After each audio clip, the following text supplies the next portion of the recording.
নমস্কার, আমি অ্যাস্ট্রোলজার অন্তরা। শনি দেবের বক্রগতি অর্থাৎ শনি যে বক্রি হয়েছে এখন মীন রাশিতে, সেই বক্রির ভিডিও 3 নম্বর ভিডিও নিয়ে চলে এলাম।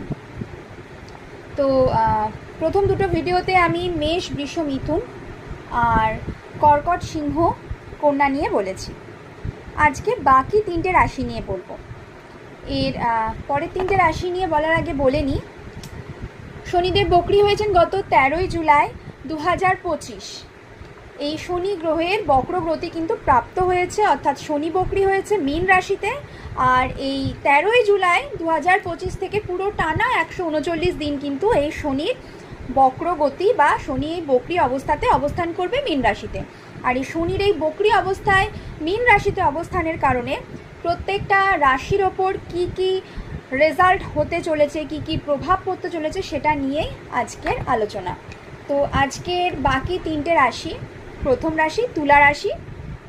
তুলা রাশির দিক দিয়ে কিন্তু খরচ খরচা, তুলা রাশি যাদের তাদের কিন্তু খরচ খরচার দিকে খুব ভালো করে নজর দিতে হবে, ভেবে চিন্তে কিন্তু খরচ করতে হবে। প্রতিবেশীদের সাথে সম্পর্কে একটা প্রভাব পড়বে, সেই দিকে কিন্তু বুঝে শুনে আপনাদের প্রতিবেশীদের সাথে ব্যবহার করতে হবে। ঠিকঠাকভাবে এই মুহূর্তে পরিশ্রম করতে পারলে কিন্তু আপনার ইনকামও বেশ ঠিকঠাকই হবে। যারা রিলেশনে আছেন এই সময়ে তারা কিন্তু একটু সাবধানে থাকবেন, কারণ রিলেশনের ক্ষেত্রে কিন্তু অবাঞ্ছিত সমস্যা আসতেই পারে। এরপর আসছে বৃশ্চিক রাশি। ইমোশনাল দিক দিয়ে কিন্তু নিজেকে স্ট্রং করতে হবে বৃশ্চিক রাশির জাতক বা জাতিকাদের। নিজের শরীর বা স্বাস্থ্যের প্রতি কিন্তু বিশেষ যত্ন নিতে হবে। গৃহে সুখ শান্তি, মায়ের শরীর স্বাস্থ্যর দিকে কিন্তু বিশেষ নজর দিতে হবে। কাজকর্মের জায়গায় কিন্তু ঝামেলা আসতে পারে, খুব সাবধানে, খুব কেয়ারফুলি কিন্তু আপনাকে হ্যান্ডেল করতে হবে। এরপর আসছি ধনুরাশি।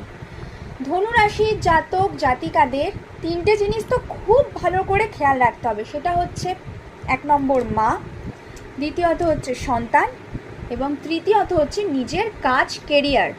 তো ধনুরাশির জাতক বা জাতিকাদের মা, সন্তান এবং নিজের কাজ, কেরিয়ারের ওপর কিন্তু প্রভাব ভালো রকম পড়তে চলেছে। খুব সাবধানে আপনি এই সব দিকগুলো টেক কেয়ার করবেন। এছাড়া ইমোশনাল স্টেবিলিটি কিন্তু এই সময় আপনার কম থাকবে, তাই ইমোশনালি স্ট্রং থাকার চেষ্টা করুন।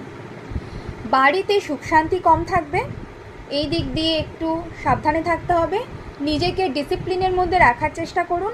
প্রতিদিন আপনি মেডিটেশন করার চেষ্টা করুন। তো আজকের জন্য এই 3টে রাশি, পরে বাকি 3টে বলবো।